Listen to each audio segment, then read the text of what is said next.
Welcome to new TV Telugu. Tollywood super star Mahesh బాబుకు ఊహించని shock తగిలింది. ఆయనకు ఈడీ నోటీసులు ఇచ్చింది.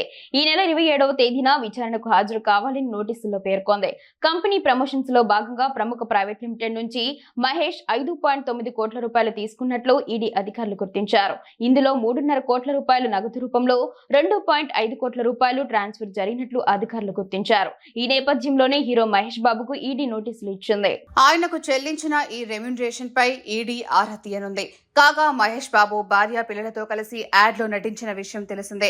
తెలంగాణ పోలీసులు నమోదు చేసిన ఎఫ్ఐఆర్ల ఆధారంగా ఈడీ ఈ కేసును దర్యాప్తు చేస్తుంది. ప్రముఖ ప్రైవేట్ లిమిటెడ్ యజమానులు తదితరులు కొనుగోలుదారులుగా మోసగించారనే ఆరోపణలు ఎదుర్కొంటున్నారు.